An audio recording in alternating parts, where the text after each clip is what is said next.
녹음 파일에는 또치가 말자씨의 목소리를 흉내내며 정민이 못 받게 해야지. 도장만 찍으면 다 끝나. 호철이는 바보라서 아무것도 몰라. 등의 말을 하는 내용이 선명하게 담겨 있었습니다. 정민은 눈물을 흘리며 그 녹음을 들었습니다. 김 여사님, 이 녹음 파일 저에게 주실 수 있나요?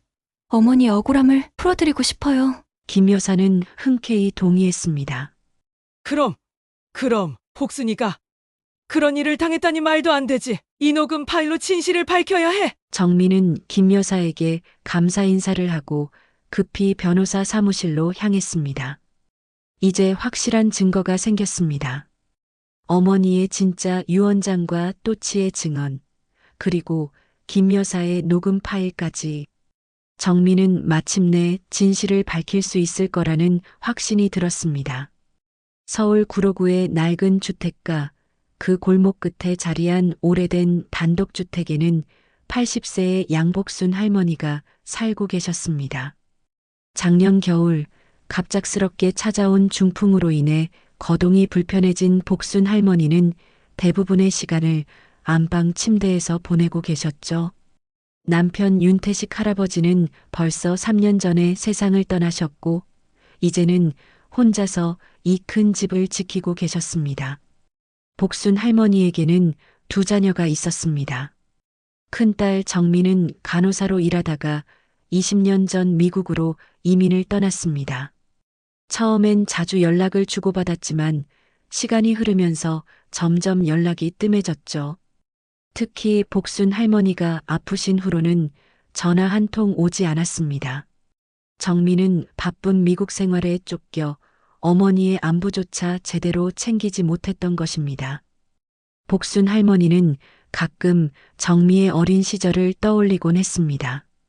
엄마 치마폭에 매달려 떨어지지 않으려던 그 작은 손길들, 간호사가 되겠다며 열심히 공부하던 모습들이 아직도 생생했거든요. 아들 호철은 결혼했다가 이혼한 후 무직 상태로 어머니 집에 얹혀 살고 있었습니다. 45살의 나이에도 변변한 일자리 하나 구하지 못하고 어머니의 연금과 예금 통장만 탐내며 지내고 있었죠. 호철은 하루 종일 거실에서 텔레비전을 보거나 휴대폰 게임에만 몰두했습니다. 어머니가 아프다고 해도 간병은 전혀 거들지 않았고 오히려 간병인 쓰면 되잖아라며 무책임하게 넘겼습니다. 복순 할머니는 속으로 한숨을 쉬었습니다. 이런 아들을 낳아 기른 것이 잘못이었나 싶어서 말입니다. 복순 할머니의 유일한 친구이자 말동무는 5년 전부터 키우고 있는 앵무새 또치였습니다. 밝은 초록색 깃털을 가진 또치는 복순 할머니의 말투를 그대로 흉내냈습니다. 아이고, 또 어디가 아프네 하면 또치도 똑같이 아이고, 또 어디가 아프네 하며 따라했죠. 때로는 유머러스한 말장난도 했습니다. 호철이는 철이 없어 하면 철이 없어, 철철철하며 웃음을 자아내기도 했습니다. 또치는 복순 할머니가 우울할 때면 어김없이 옆에서 제잘거렸고 할머니의 외로움을 달래주는 소중한 존재였습니다. 한 달 전부터는 새로운 간병인 이말자 씨가 복순 할머니를 돌보고 있었습니다. 53살의 말자 씨는 깔끔하고 싹싹한 성격으로 복순 할머니를 잘 보살펴 주었습니다. 식사 준비부터 몸 닦아드리기, 약 챙겨드리기까지 모든 일을 척척 해냈죠. 호철은 그런 말자 씨가 고마워서 어머니 돌봄을 전적으로 맡겼습니다. 말자 씨는 항상 밝은 목소리로 할머니, 오늘 기분은 어떠세요? 하며 인사를 건넸고 복순 할머니도 처음엔 고마워했습니다. 하지만 복순 할머니는 가끔 이상한 기분이 들 때가 있었습니다. 말자 씨가 자신이 잠들었다고 생각할 때 서랍을 뒤지거나 통장이 들어있는 화장대 서랍을 유독 자주 들여다보는 것 같았거든요. 몸이 불편해서 확실히 볼 수는 없었지만 뭔가 석연치 않은 느낌이었습니다. 특히 말자 씨가 복순 할머니의 도장이 들어있는 서랍을 열어보는 모습을 목격했을 때는 가슴이 철렁했습니다. 하지만 몸을 제대로 움직일 수 없는 상황에서 뭐라고 말할 수도 없었죠. 복순 할머니는 밤마다 천장을 바라보며 걱정에 잠겼습니다. 혹시 말자 씨가 자신의 재산을 노리는 것은 아닐까 하는 의심이 들었지만 그런 생각을 하는 자신이 너무 비정해 보여서 마음이 착잡했습니다. 그럴 때마다 또치가 걱정 마 하며 위로해 주었지만 복순 할머니의 불안감은 쉽게 가시지 않았습니다. 어느 오후 복순 할머니는 또치에게 혼잣말처럼 중얼거렸습니다. 또치야, 할머니가 이상한 생각하는 거지? 말자 씨가 그럴 리 없겠지? 그러자 또치가 고개를 갸웃거리며 대답했습니다. 이상한 생각, 이상한 생각. 복순 할머니는 쓴웃음을 지었습니다. 또치만이 자신의 모든 걱정을 들어주는 유일한 존재였으니까요. 창밖으로는 가을비가 내리고 있었습니다. 복순 할머니는 천장을 바라보며 생각에 잠겼습니다. 늙으면 짐이란 말, 틀린 말이 아니더라. 말도 마음도 앵무새한테나 털어놓지. 정민은 미국에서 바쁘게 살고 있을 테고 호철은 어머니보다는 돈에만 관심이 있는 것 같았습니다. 그나마 또치만이 복순 할머니의 모든 이야기를 들어주는 유일한 존재였죠. 밤이 깊어가자 말자 씨는 거실 소파에서 잠자리를 정리했습니다. 복순 할머니는 고개를 돌려 또치가 있는 새장을 바라봤습니다. 또치는 한쪽 다리로 서서 고개를 털 속에 묻고 잠들어 있었습니다. 고마워, 또치야. 할머니 말동무가 되어줘서. 복순 할머니는 작은 목소리로 속삭였습니다. 내일은 또 어떤 하루가 될지 복순 할머니는 불안한 마음을 안고 잠에 들었습니다. 며칠이 지난 어느 밤 복순 할머니는 깊은 잠에 빠져 있었습니다. 그런데 거실에서 들려오는 작은 목소리에 잠이 깼습니다. 말자 씨가 누군가와 전화를 하고 있는 것 같았죠. 복순 할머니는 귀를 기울여 들어보았습니다. 네, 유언장 작성은 곧 끝날 겁니다. 말자 씨의 목소리였습니다. 그 노인네 거의 의식 없어요. 중풍 때문에 정신도 흐릿하고요. 복순 할머니는 깜짝 놀랐습니다. 자신에 대해 이야기하고 있는 것이 분명했거든요. 네, 맞습니다. 도장도 제가 보관하고 있고요. 걱정 마세요. 복순 할머니의 심장이 쿵쾅거렸습니다. 몸을 움직이려 했지만 중풍 후유증 때문에 마음대로 되지 않았습니다. 말자 씨는 계속 통화를 이어갔습니다. 아들은 바보라서 아무것도 모르고요. 딸은 미국에 있으니까 신경 쓸 것도 없어요. 다 계획대로 진행하면 됩니다. 복순 할머니는 온몸에 소름이 돋았습니다.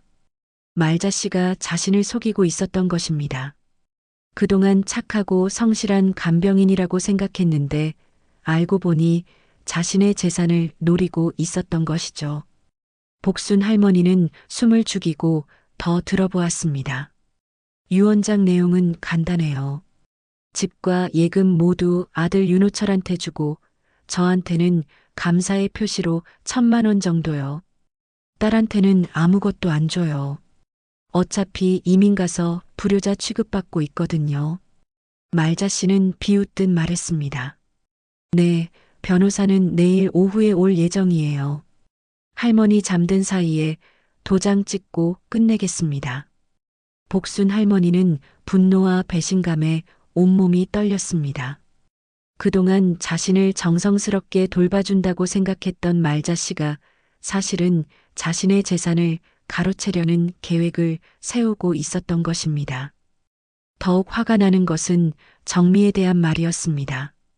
정미가 연락을 자주 하지 않는 것은 사실이지만 불효자는 아니었거든요. 전화가 끝나고 말자 씨가 소파로 돌아갔을 때 복순 할머니는 또치를 바라봤습니다. 또치는 새장 안에서 한쪽 눈을 반쯤 뜨고 있었습니다. 마치 방금 전 대화를 모두 들은 것 같았죠. 또치야, 들었니? 복순 할머니가 작은 목소리로 속삭였습니다. 또치는 고개를 끄덕이는 듯 했습니다. 다음 날 오후 복순 할머니는 잠든 척하며 말자 씨의 행동을 지켜봤습니다. 말자 씨는 정말로 낯선 남자를 집으로 데려왔습니다. 양복을 입은 그 남자는 변호사로 보였습니다. 말자 씨는 복순 할머니가 깊이 잠들었다며 조용히 이야기했습니다. 할머니가 직접 말씀하신 내용이에요. 집과 모든 재산은 아들 윤호철 씨에게, 그리고 저에게는 감사의 표시로 1,000만 원을 주신다고 하셨어요. 말자 씨는 거짓말을 태연하게 지어냈습니다. 딸은 미국에 살면서 한 번도 안부를 묻지 않았다고 하시면서 아무것도 주지 말라고 하셨어요. 변호사는 고개를 끄덕이며 서류를 꺼냈습니다. 그럼 이대로 작성하겠습니다. 본인 확인을 위해 도장을 찍어야 하는데요. 말자 씨는 복순 할머니의 화장대에서 인감 도장을 꺼내왔습니다. 그리고는 복순 할머니의 손에 도장을 쥐어주고 억지로 서류에 찍게 했습니다. 이 모든 과정을 또치가 새장에서 지켜보고 있었습니다. 또치는 평소보다 더 조용했지만 눈빛만은 형형했습니다. 마치 모든 것을 기억하고 있다는 듯이 말입니다. 변호사가 떠난 후 말자 씨는 혼자 중얼거렸습니다. 이제 다 끝났네. 호철이는 말기도 못 알아듣는 바보니까 걱정 없고. 그 순간 또치가 말자 씨의 목소리를 그대로 따라했습니다. 호철이는 바보야, 바보야. 말자 씨는 깜짝 놀라 또치를 바라봤습니다. 뭐야, 이 새가? 말자 씨가 신경질적으로 말했습니다. 하지만 또치는 계속해서 말자 씨의 말을 흉내냈습니다. 유언장 작성 끝났어. 도장 찍었어. 말자 씨는 당황했지만 설마 앵무새가 문제가 될 거라고는 생각하지 않았습니다. 복순 할머니는 마음속으로 또치에게 고마워했습니다. 또치만이 이 모든 진실을 목격한 유일한 증인이었으니까요. 복순 할머니는 결심했습니다. 가짜 유언장에 맞서 진짜 유언장을 작성해야겠다고 말입니다. 그날 밤 말자 씨가 잠든 사이 복순 할머니는 간신히 손을 움직여 서랍에서 종이와 펜을 꺼냈습니다. 떨리는 손으로 천천히 글씨를 써내려갔습니다. 나 양복수는 정신이 온전한 상태에서 이 유언장을 작성한다. 이 집은 딸 윤정미에게 물려준다. 예금 통장도 정미가 가져가길 바란다. 아들 호철에게는 미안하지만 스스로 살아갈 힘을 기르길 바란다. 복순 할머니는 마지막에 이렇게 적었습니다. 이 모든 진실을 또치가 보고 있었다. 또치가 증인이다. 그리고는 그 유언장을 노란 봉투에 넣어 또치의 새장 밑에 숨겨두었습니다. 또치는 마치 이해한다는 듯 조용히 고개를 끄덕였습니다. 또치야, 할머니가 부탁이 있어. 이 비밀을 잘 지켜줘. 복순 할머니가 속삭였습니다. 또치는 비밀 지켜줘 하며 작은 목소리로 대답했습니다. 복순 할머니는 안도의 한숨을 쉬었습니다. 이제 진실이 밝혀질 수 있을 거라는 희망이 생겼거든요. 복순 할머니가 진짜 유언장을 숨겨둔 지 사흘이 지났습니다. 그동안 말자 씨는 평소와 다름없이 친절하게 복순 할머니를 돌봤지만 복순 할머니는 그 모든 행동이 연기처럼 느껴졌습니다. 말자 씨가 약을 가져다 줄 때마다, 식사를 챙겨줄 때마다 복순 할머니는 속으로 분노를 삼켜야 했습니다. 그런데 그날 새벽 복순 할머니는 갑자기 가슴이 답답해지기 시작했습니다. 숨쉬기가 어려워지고 온몸에 식은땀이 흘렀습니다. 말자 씨, 말자 씨. 복순 할머니가 힘겹게 불렀습니다. 말자 씨가 급히 달려와 복순 할머니의 상태를 확인했습니다. 할머니, 괜찮으세요? 말자 씨가 당황한 듯 물었지만 복순 할머니는 대답할 수 없었습니다. 호흡이 점점 거칠어지고 의식이 흐려지기 시작했거든요. 말자 씨는 재빨리 구급차를 불렀습니다. 네, 80세 할머니인데 갑자기 의식을 잃으셨어요. 구급차가 도착했을 때 복순 할머니는 이미 반의식 상태였습니다. 구급대원들이 복순 할머니를 들것에 올려 병원으로 급히 이송했습니다. 말자 씨와 호철도 함께 병원으로 향했습니다. 또치만이 홀로 집에 남겨졌죠. 병원에서 의사는 심각한 표정으로 말했습니다. 뇌경색이 다시 왔습니다. 나이도 많으시고 기존에 중풍병력이 있어서 상당히 위험한 상황입니다. 호철은 당황했지만 말자 씨는 오히려 차분해 보였습니다. 마치 이런 상황을 예상하고 있었다는 듯이 말입니다. 복순 할머니는 중환자실에서 하루 종일 의식을 잃고 있었습니다. 의료진들이 최선을 다했지만 할머니의 상태는 호전되지 않았습니다. 다음 날 오후 복순 할머니는 끝내 세상을 떠나셨습니다. 호철은 눈물을 흘렸지만 말자 씨는 슬픈 표정을 지을 뿐 눈물은 없었습니다. 장례 준비는 말자 씨가 주도했습니다. 호철 씨는 너무 슬퍼하시니까 제가 모든 걸 준비하겠어요. 말자 씨는 능숙하게 장례식장을 예약하고 부고를 내고 모든 절차를 진행했습니다. 호철은 정신없는 상황에서 말자 씨에게 모든 것을 맡겼습니다. 미국에 있는 정미에게는 어머니가 돌아가셨다는 소식만 간단히 전해졌습니다. 말자 씨가 호철에게 딸한테는 간단히만 알리는 게 좋겠어요. 어차피 올 수도 없고 와봤자 복잡해질 뿐이에요라고 조언했거든요. 호철은 그 말에 따라 정미에게 어머니 돌아가셨다. 장례는 우리가 알아서 치르겠다는 짧은 메시지만 보냈습니다. 장례식 날 말자 씨는 유언장을 공개했습니다. 조문객들 앞에서 변호사가 읽어준 유언장의 내용은 다음과 같았습니다. 나 양복수는 모든 재산을 아들 윤호철에게 물려준다. 집과 예금 통장 모두 호철이가 가져가길 바란다. 간병인 이말자 씨에게는 감사의 표시로 1,000만 원을 지급한다. 딸 윤정미에게는 아무것도 주지 않는다. 조문객들은 수군거렸습니다. 딸한테는 왜 아무것도 안 주시지? 미국 간 지 오래됐으니까 서운하셨나 보네. 호철은 유언장을 듣고 얼굴이 밝아졌습니다. 어머니의 죽음은 슬펐지만 재산을 모두 물려받게 된 것은 다행이라고 생각했습니다. 하지만 그 순간 집에 혼자 남겨진 또치는 이상한 행동을 보이기 시작했습니다. 유언장 가짜야. 가짜야.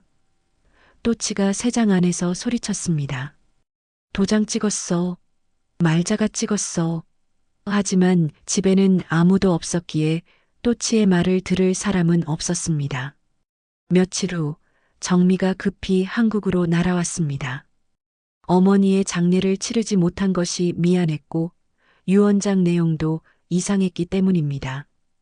정미는 어머니와 사이가 나쁘지 않았는데 왜 자신에게는 아무것도 주지 않는다고 했을까 의아했거든요. 정미가 집에 도착했을 때 호철과 말자 씨는 이미 재산 정리를 시작하고 있었습니다. 누나, 늦었네. 어머니 유언이니까 받아들여야지. 호철이 시큰둥하게 말했습니다. 말자 씨는 정미 씨 삼가 조의를 표합니다. 할머니께서 마지막까지 정미 씨 걱정을 많이 하셨어요 라고 위선적으로 말했습니다. 정미는 어머니의 방을 둘러보며 마음이 아팠습니다. 그때 또치가 있는 세 장이 눈에 들어왔습니다. 또치는 어떻게 할 거야? 정미가 물었습니다. 호철은 키우기 귀찮은데 누나가 가져가든지 해라고 대답했습니다. 정미가 또치에게 다가가자 또치는 갑자기 이상한 말을 하기 시작했습니다. 정미는 좋은 딸이야. 복순이 사랑해. 정미는 깜짝 놀랐습니다. 어머니의 목소리와 똑같았거든요. 그러더니 또치는 말자 씨의 목소리로 바뀌어 말했습니다. 유언장 작성 끝났어. 도장 찍었어. 호철이는 바보야. 정민은 뭔가 이상하다는 생각이 들었습니다. 또치가 하는 말들이 단순한 흉내가 아니라 실제로 들었던 대화를 반복하는 것 같았거든요. 정민은 또치를 데려가기로 결심했습니다. 어머니가 아끼던 또치를 통해 뭔가 진실을 알 수 있을 것 같았습니다. 또치는 내가 데려갈게. 정미가 말했습니다. 호철은 어차피 키우기 싫었는데 잘 됐네라며 무관심하게 대답했습니다. 말자 씨는 잠깐 당황한 표정을 지었지만 금세 그게 좋겠어요. 할머니도 그걸 원하실 거예요 라고 말했습니다. 정민은 또치와 함께 임시로 머물 숙소로 향했습니다. 뭔가 석연치 않은 일들이 벌어지고 있다는 확신이 들었지만 아직 정확히 무엇인지는 알 수 없었습니다. 하지만 또치가 열쇠가 될 것 같다는 예감이 들었습니다. 숙소에 도착한 정민은 또치의 세 장을 조용한 방 한쪽에 놓았습니다. 장거리 비행과 어머니의 갑작스러운 죽음으로 지쳐있던 정민은 소파에 앉아 한숨을 내쉬었습니다. 그런데 또치가 갑자기 이상한 말을 하기 시작했습니다. 얼른 도장 찍어. 재산은 다 넣어줄게. 또치가 말자 씨의 목소리를 그대로 흉내냈습니다. 정민은 깜짝 놀라 또치를 바라봤습니다. 분명히 말자 씨의 목소리였거든요. 그러더니 또치는 또 다른 목소리로 바뀌었습니다. 호철이는 말기도 못 알아들어. 바보야. 정민은 심장이 빠르게 뛰는 것을 느꼈습니다. 이것은 단순한 흉내가 아니었습니다. 또치가 실제로 들었던 대화를 그대로 재현하고 있는 것 같았거든요. 정민은 또치에게 다가가 조심스럽게 물어봤습니다. 또치야, 이게 뭔 말이야? 또치는 고개를 갸우뚱하더니 이번에는 어머니의 목소리로 말했습니다. 정미야, 미안해. 진짜 유언장은 따로 있어. 정민은 온몸에 소름이 돋았습니다. 어머니의 목소리가 너무나 생생했거든요.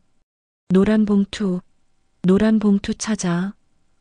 또치가 계속 말했습니다. 정민은 급히 어머니 집으로 다시 돌아갔습니다.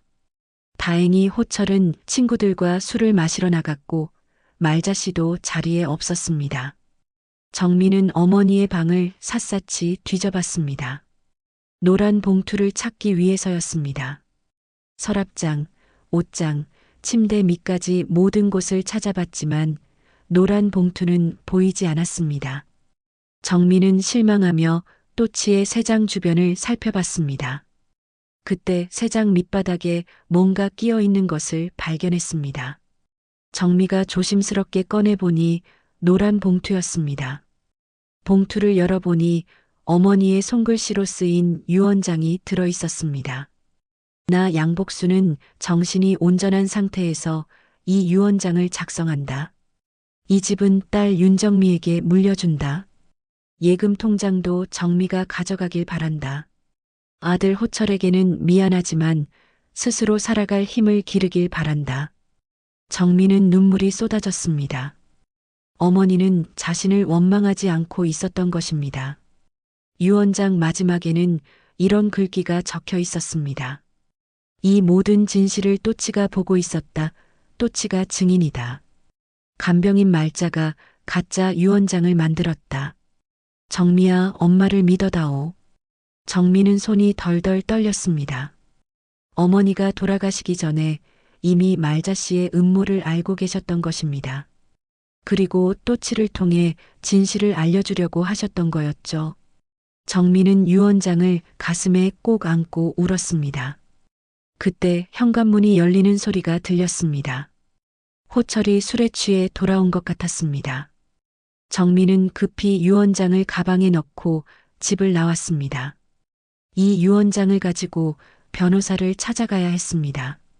다음 날 아침 정미는 시내의 한 법무법인을 찾아갔습니다.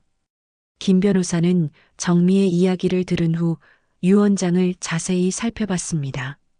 필체가 일치하는지 감정을 받아봐야겠지만 일단 잡힐 유 원장의 형식은 갖춰져 있습니다. 하지만 이것만으로는 기존 유 원장을 무효화하기 어려울 수 있어요. 김 변호사는 걱정스러운 표정으로 말했습니다. 상대방이 제기할 수 있는 반박 논리가 있거든요. 고령의 중풍 후유증이 있는 상태에서 작성한 유 원장의 유효성에 의문을 제기할 수 있습니다. 더 확실한 증거가 필요해요. 정민은 또치 이야기를 했습니다. 앵무새가 그들의 대화를 모두 기억하고 있어요. 가짜 유 원장을 만드는 과정을 다 봤다고요.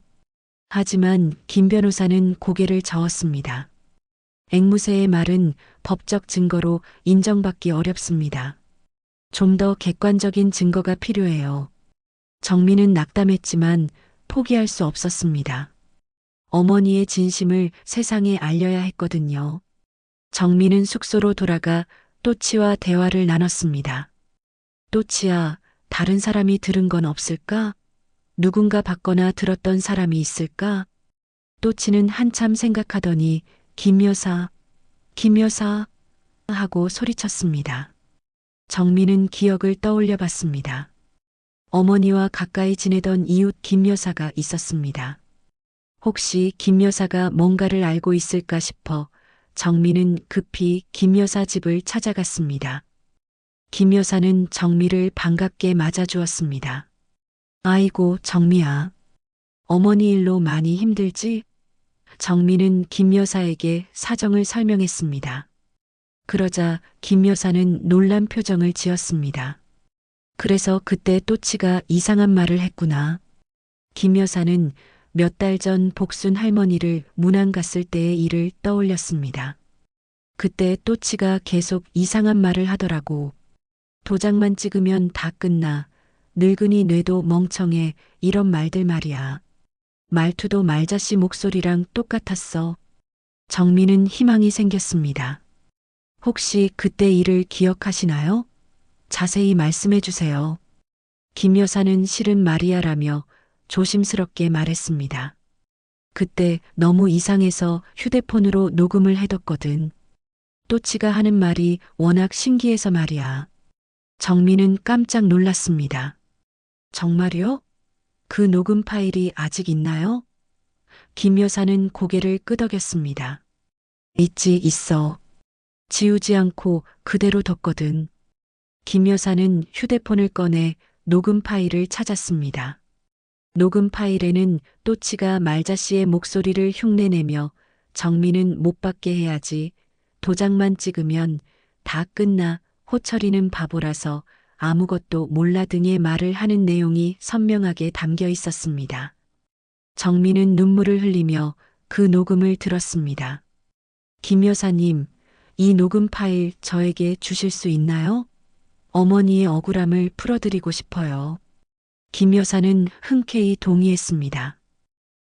그럼. 복순이가 그런 일을 당했다니 말도 안 되지. 이 녹음 파일로 진실을 밝혀야 해. 정민은 김 여사에게 감사 인사를 하고 급히 변호사 사무실로 향했습니다. 이제 확실한 증거가 생겼습니다. 어머니의 진짜 유 원장과 또치의 증언, 그리고 김 여사의 녹음 파일까지. 정민은 마침내 진실을 밝힐 수 있을 거라는 확신이 들었습니다. 김 변호사는 김 여사의 녹음 파일을 들은 후 놀란 표정을 지었습니다. 이건 정말 놀라운 증거네요. 앵무새가 실제 대화를 기록한 셈이군요. 변호사는 즉시 유 원장 무효 소송을 준비하기 시작했습니다. 이 자료들로 충분히 승산이 있어 보입니다. 정민은 다음날 법원에 정식으로 유 원장 이의 신청을 제출했습니다. 복순 할머니에 잡힐 유 원장과 김 여사의 녹음 파일, 그리고 또치의 증언 등을 모든 증거로 제시했습니다. 소송이 시작되자 호철과 말자 씨는 크게 당황했습니다. 누나가 갑자기 왜 이래? 호철이 정미에게 전화를 걸어 따졌습니다. 어머니 유 원장이 분명한데 왜 문제 삼는 거야? 정미는 차분하게 대답했습니다. 호철아, 어머니가 진짜 남기신 유 원장이 따로 있어. 우리가 속은 거야. 하지만 호철은 정미의 말을 믿으려 하지 않았습니다. 그런 소리 하지 마. 누나가 재산 욕심 때문에 그러는 거 아니야? 호철의 반응은 예상했던 것이었지만 정미는 마음이 아팠습니다. 동생이 자신을 그렇게 생각한다는 사실이 슬펐거든요. 말자 씨는 더욱 적극적으로 대응했습니다. 언론에 연락해서 자신의 입장을 알리기 시작한 것입니다. 저는 1년 넘게 할머니를 성심성의껏 돌봤습니다. 그런데 미국에서 살던 딸이 갑자기 나타나서 유언장에 이의를 제기하네요. 말자 씨는 기자들 앞에서 눈물까지 흘리며 호소했습니다. 할머니께서 평소에 정미 씨에 대해 많이 서운해 하셨어요. 이민 가서 한 번도 안부를 묻지 않는다고 하시면서요. 그래서 유언장에 아무것도 주지 말라고 하신 거예요. 호철도 말자 씨의 편에 서서 정미를 공격했습니다. 우리 누나는 20년 동안 미국에서 살면서 어머니한테 관심도 없었어요.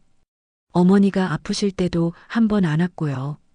그런데 이제 와서 재산 때문에 소송한다고요? 언론들은 이 이야기에 관심을 보이기 시작했습니다. 미국 이민 간 딸 BS 효자 아들과 헌신적 간병인이라는 구도로 기사가 나갔습니다. 댓글들도 대부분 정미에게 불리했습니다. 이민 가놓고 이제 와서 재산 탐낸다. 부모 안 돌보고 재산만 챙기려 한다는 식의 악플들이 달렸습니다. 정미는 이런 여론전에 지쳐갔습니다. 혼자서 서울에 남아 모든 것과 싸워야 했거든요. 미국에 있는 남편과 아이들도 걱정하고 있었지만 정미는 어머니의 억울함을 풀어드리기 위해 끝까지 버텨야 했습니다. 설상가상으로 말자 씨는 더욱 충격적인 주장을 했습니다. 사실 할머니께서 간병 과정에서 저를 의심하고 폭언을 하셨어요. 심지어 때리려고 하신 적도 있고요.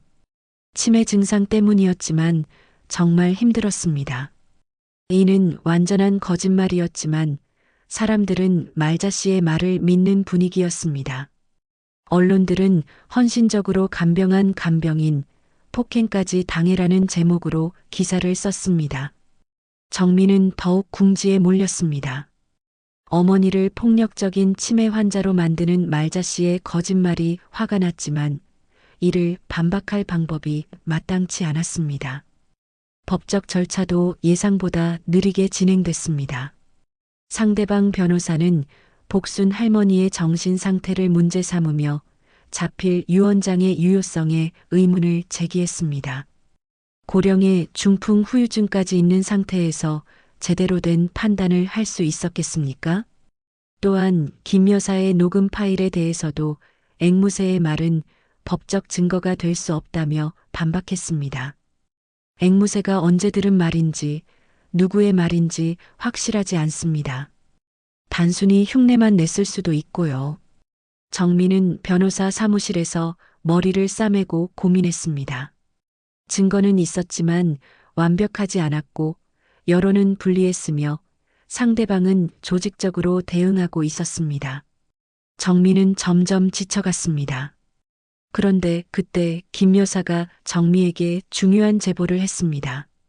정미야, 내가 생각해보니까 말자 씨가 이상한 행동을 한 게 한두 번이 아니야. 김 여사는 몇 달 전의 일들을 하나씩 떠올려 봤습니다.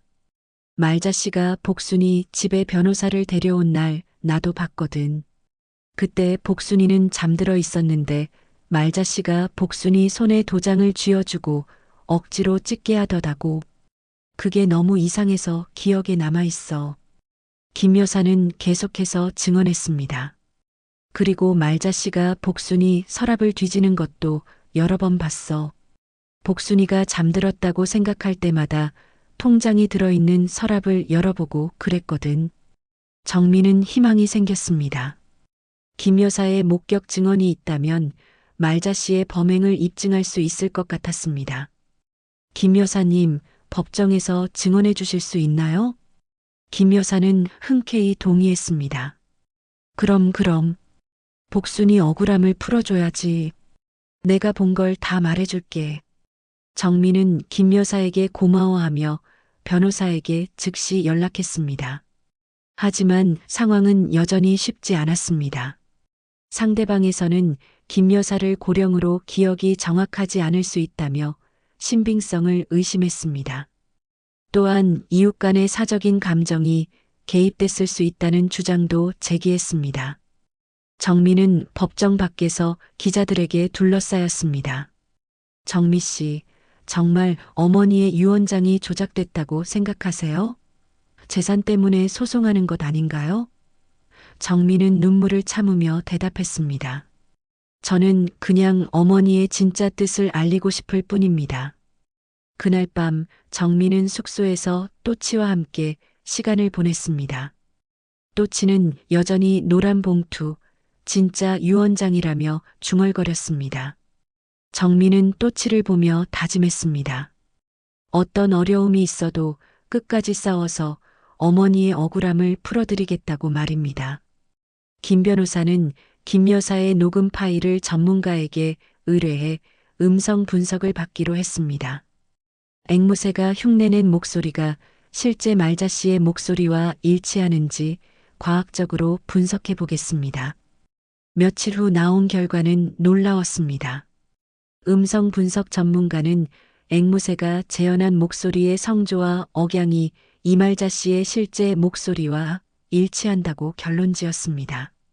이 분석 결과가 언론에 보도되면서 여론이 조금씩 바뀌기 시작했습니다. 앵무새가 폭로한 유언장 조작 사건이라는 제목의 기사가 실시간 검색어에 올랐습니다. 사람들은 신기해하며 이 사건에 관심을 보이기 시작했습니다. 앵무새가 증인이라니 정말 신기하네. 동물도 거짓말은 할 줄 모르잖아. 이제야 진실이 밝혀지는 건가? 그 같은 댓글들이 달리기 시작했습니다. 정민은 처음으로 희망을 느꼈습니다. 사람들이 또치의 증언에 귀를 기울이기 시작한 것입니다. 하지만 말자 씨와 호철은 더욱 치밀하게 반격했습니다. 말자 씨는 또 다른 언론 인터뷰에서 정미 씨가 앵무새를 훈련시켜 거짓말을 하게 만들었을 수도 있다고 주장했습니다. 앵무새는 누구든 가르치면 그대로 따라할 수 있잖아요. 정미 씨가 미국에서 와서 며칠 동안 훈련시켰을 거예요. 호철도 이에 맞장구 쳤습니다. 우리 누나가 어릴 때부터 머리가 좋았어요. 이런 꼼수 정도는 충분히 생각해낼 수 있죠. 이들의 주장은 일부 사람들에게 설득력 있게 들렸습니다. 그럴듯하네. 앵무새를 증인으로 내세우는 것 자체가 이상해. 같은 댓글들이 다시 달리기 시작했습니다. 설상가상으로 말자 씨는 더욱 충격적인 카드를 꺼내들었습니다. 복순 할머니가 정신착란 증세를 보였다는 거짓 증언을 한 것입니다. 할머니께서 마지막 며칠 동안 계속 헛소리를 하셨어요.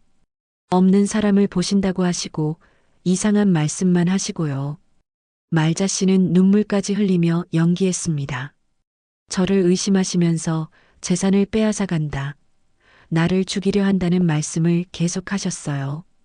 치매와 중풍 후유증 때문에 정상적인 판단이 어려우셨던 것 같아요.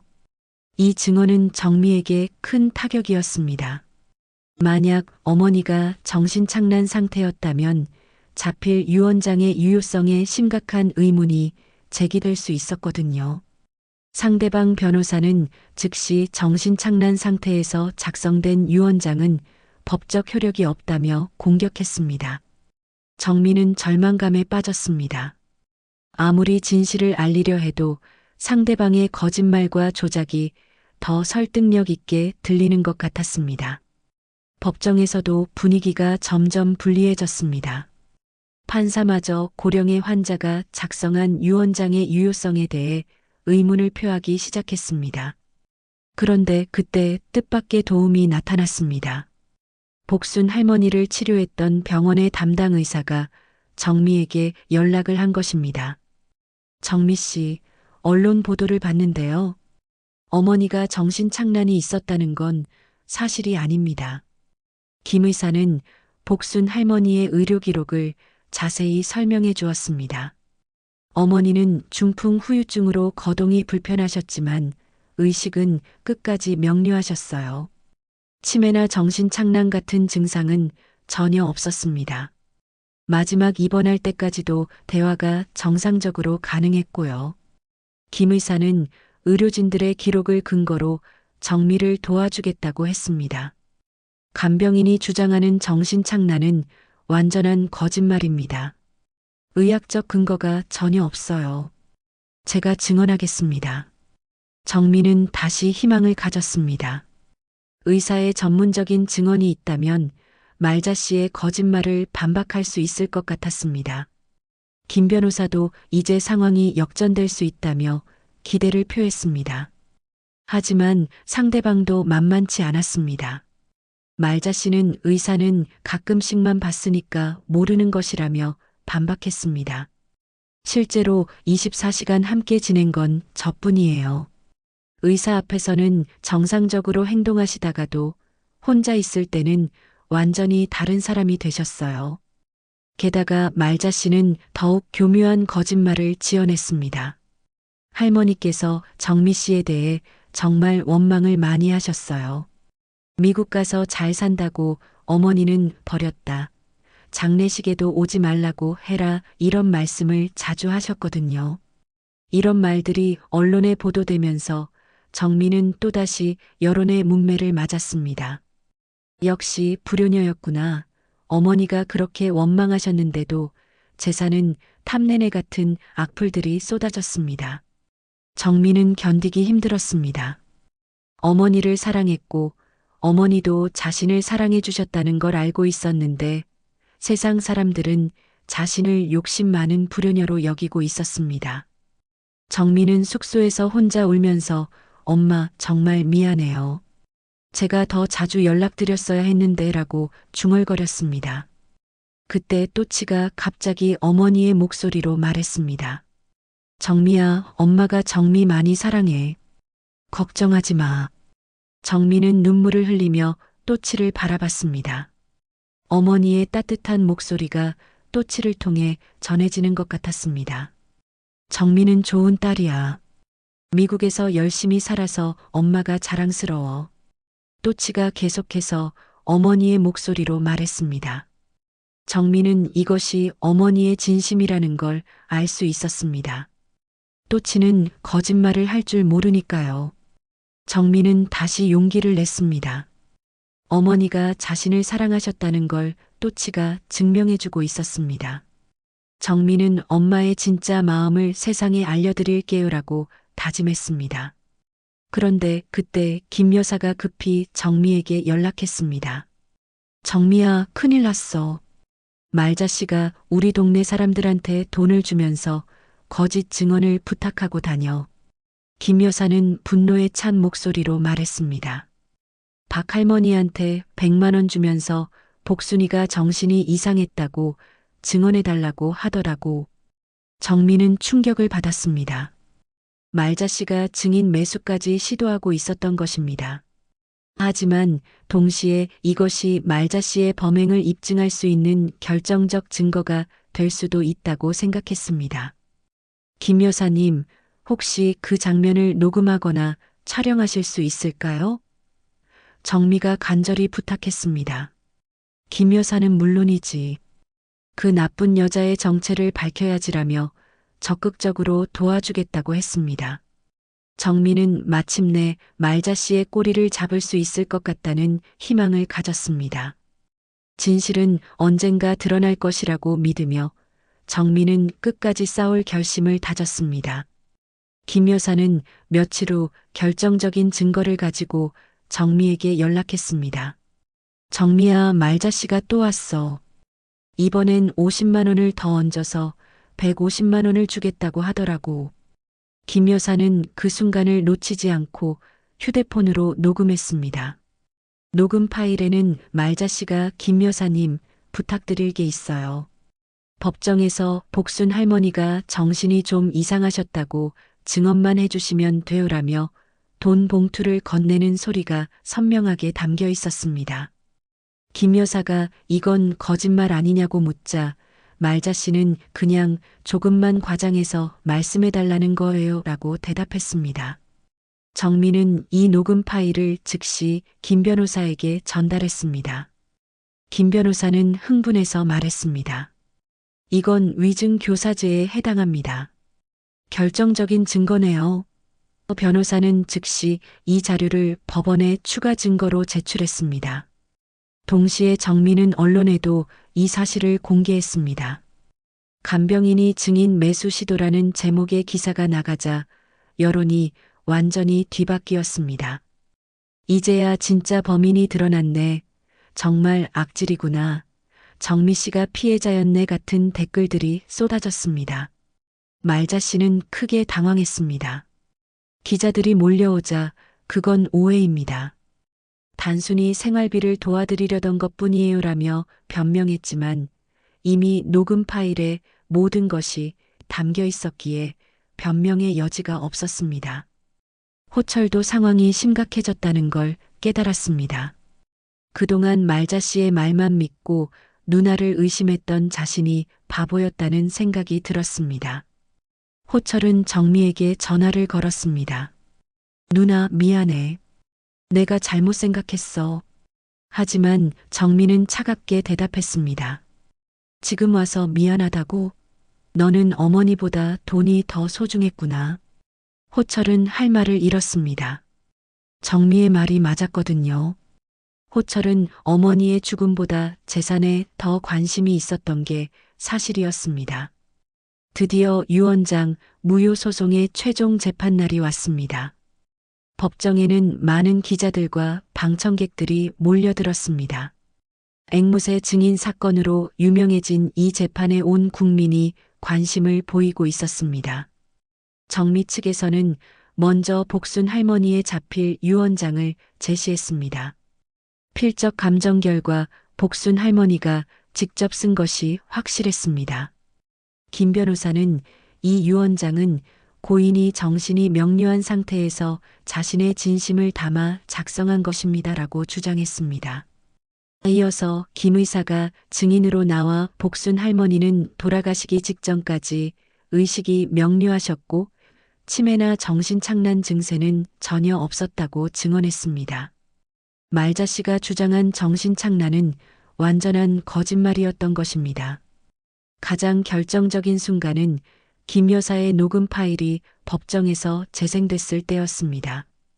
또치가 말자 씨의 목소리를 그대로 흉내내며 도장만 찍으면 다 끝나. 정민은 못 받게 해야지.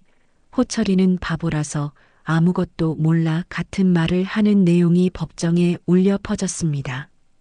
법정에 있던 사람들은 모두 숨을 죽이고 들었습니다. 앵무새의 목소리를 통해 들려오는 말자 씨의 범행 계획이 너무나 생생했거든요. 말자 씨는 얼굴이 새하얗게 질려 고개를 숙였습니다. 마지막으로 말자 씨의 증인 매수 시도를 담은 녹음 파일이 재생됐습니다. 법정에서 복순 할머니가 정신이 좀 이상하셨다고 증언만 해주시면 돼요라는 말자 씨의 목소리가 법정에 울렸습니다. 방청석에서는 탄식 소리가 나왔습니다. 반면 말자 씨 측 변호사는 더 이상 변론할 내용이 없어 보였습니다. 앵무새의 증언은 여전히 법적 증거로 인정하기 어렵다며 형식적인 반박만 했을 뿐입니다. 하지만 다른 모든 증거들이 말자 씨의 범행을 명확히 입증하고 있었습니다. 재판부는 잠시 휴정한 후 판결을 선고했습니다. 판사는 엄숙한 표정으로 말했습니다. 이 사건은 단순한 유 원장 분쟁이 아니라 간병인이 고령의 환자를 속여 재산을 가로채려 한 심각한 범죄입니다. 판사는 계속해서 말했습니다.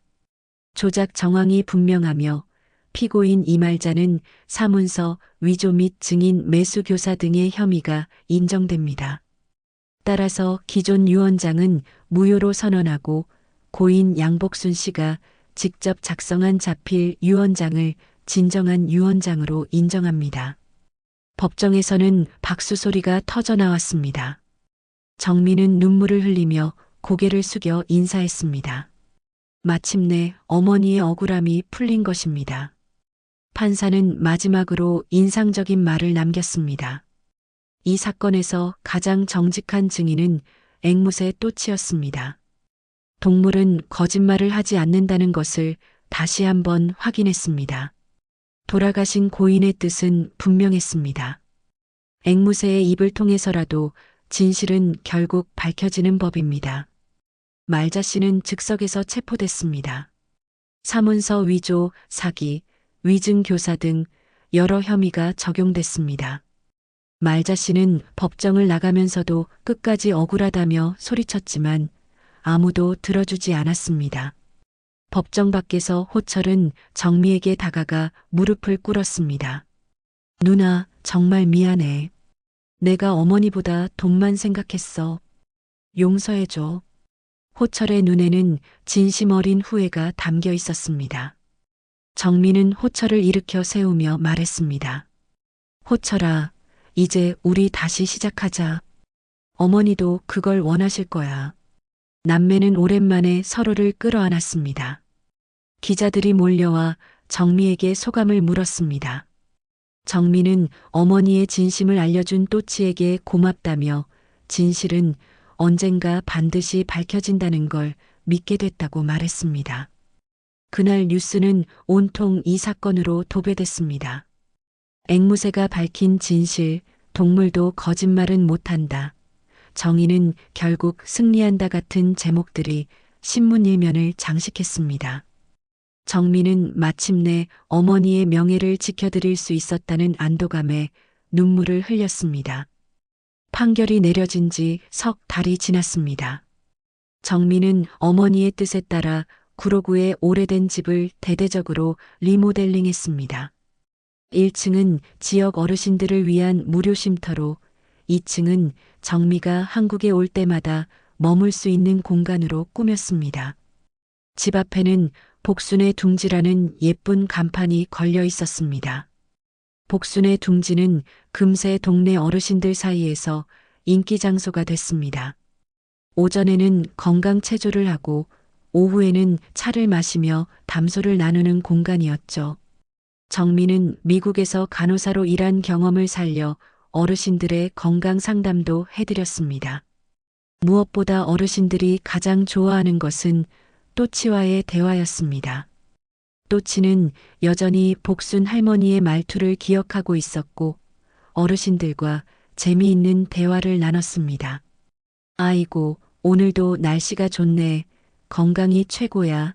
서로서로 도우며 살아야지 같은 복순 할머니의 따뜻한 말들을 또치가 전해주었습니다. 김 여사는 매일 와서 또치와 시간을 보냈습니다. 또치야, 복순이 생각나지? 하면 또치는 복순이 보고 싶어라며 대답했습니다. 어르신들은 또치를 통해 돌아가신 복순 할머니를 그리워하며 위로받았습니다. 호철도 완전히 달라졌습니다. 누나의 용서를 받은 후 새로운 삶을 시작했죠.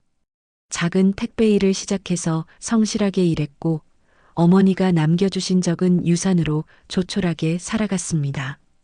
더 중요한 것은 복순의 둥지에서 어르신들을 도우며 자원봉사를 하게 된 것입니다. 어머니, 이제야 제대로 된 아들이 되는 것 같아요. 호철은 어머니의 영정 앞에서 매일 이렇게 말했습니다. 어르신들도 호철의 변화된 모습을 보며 역시 복순이 아들이야. 착한 마음씨는 숨길 수 없구나 하며 따뜻하게 대해주었습니다. 한편 말자 씨는 법정에서 징역 3년을 선고받았습니다. 사문서 위조, 사기, 위증 교사 등의 혐의가 모두 인정됐거든요. 말자 씨는 끝까지 억울하다고 주장했지만 증거가 너무나 명확했습니다. 사람들은 그래도 죗값은 치러야지라며 차가운 반응을 보였습니다. 어느 화창한 봄날, 정미는 미국에서 남편과 두 아이를 데리고 한국에 왔습니다. 아이들은 할머니 집에서 처음 며칠을 보내며 또치와 금세 친해졌습니다. 할머니가 키우셨던 새구나. 정말 말을 잘하네 하며 신기해했습니다. 정미의 남편 마이클도 또치에게 감탄했습니다. 정말 놀라워. 앵무새가 정의를 실현했다니. 정민은 또치는 우리 가족의 은인이야라고 말하며 또치를 사랑스럽게 바라봤습니다. 그날 저녁 가족들이 모두 둘러앉아 저녁 식사를 하고 있을 때였습니다. 또치가 갑자기 조용해지더니 창가로 날아가 앉았습니다. 그리고는 이제까지 들어본 적 없는 목소리로 말하기 시작했습니다. 정미야, 고마워. 분명히 어머니의 목소리였지만 지금까지 또치가 흉내낸 것과는 달랐습니다. 더 부드럽고 따뜻했거든요. 엄마의 억울함을 풀어줘서 정말 고마워. 정민은 깜짝 놀라 또치를 바라봤습니다. 또치는 계속해서 말했습니다. 호철이도 잘 변했구나. 이제 걱정 없겠네. 호철도 눈물을 글썽이며 또치를 바라봤습니다. 또치야, 그동안 정말 고생 많았어. 엄마 대신 진실을 지켜줘서 고마워. 또치가 어머니의 목소리로 말을 이어갔습니다. 이제 엄마는 마음 놓고 갈 수 있을 것 같아. 정민은 눈물을 흘리며 또치에게 다가갔습니다. 엄마, 정말 엄마 목소리 맞죠? 또치는 고개를 끄덕이는 듯 했습니다. 그리고 마지막으로 이렇게 말했습니다. 정민은 좋은 딸이야. 엄마가 많이 사랑해. 앞으로도 행복하게 살아라. 그 순간 또치는 다시 평범한 앵무새가 됐습니다. 안녕, 안녕하며 평소처럼 제잘거렸습니다. 하지만 정민은 그것이 어머니의 마지막 인사였다는 걸 알 수 있었습니다. 이후 또치는 더 이상 복순 할머니의 말투를 흉내내지 않았습니다. 대신 복순의 둥지를 찾는 어르신들과 밝고 즐거운 대화를 나눴습니다. 오늘 날씨 좋네, 건강하세요, 사랑해요 같은 따뜻한 말들로 어르신들을 위로했습니다. 정민은 이제 안심이 됐습니다. 어머니의 억울함도 풀렸고 어머니의 마지막 인사도 들을 수 있었거든요. 정민은 앞으로도 1년에 2번씩은 한국에 와서 복순의 둥지를 돌보기로 했습니다. 호철은 이제 완전히 새로운 사람이 됐습니다. 열심히 일하고 어르신들을 돌보며 어머니가 자랑스러워할 아들이 되려고 노력했습니다. 누나, 고마워. 나를 포기하지 않아줘서라고 정미에게 말했습니다. 김 여사를 비롯한 동네 어르신들도 복순의 둥지에서 행복한 시간을 보내고 있습니다. 복순이가 이런 걸 원했을 거야. 좋은 일하고 간 거네 하며 복순 할머니를 그리워했습니다. 마지막으로 또치는 여전히 복순의 둥지의 마스코트로 어르신들과 함께 지내고 있습니다. 가끔 혼자 있을 때면 창가에 앉아 하늘을 바라보며 조용히 말합니다. 복순이 행복해, 복순이 행복해. 정민은 그런 또치를 보며 확신합니다. 어머니가 하늘에서 평안히 지내고 계시다는 것을, 그리고 진실은 언젠가 반드시 밝혀진다는 것을 또치가 증명해 준 것처럼 말입니다. 복순의 둥지에는 오늘도 어르신들의 웃음소리와 또치의 제잘거림이 가득합니다. 복순 할머니의 따뜻한 마음이 이곳에 그대로 살아 숨쉬고 있습니다. 그리고 또치는 오늘도 어르신들에게 말합니다. 사랑해요, 행복하세요. 이것이 앵무새 또치가 본 마지막 진실이었습니다. 사랑과 정의는 결국 승리한다는 것. 그리고 진실은 어떤 형태로든 세상에 전해진다는 것. 복순 할머니의 사랑이 또치를 통해 영원히 이어져 갈 것입니다.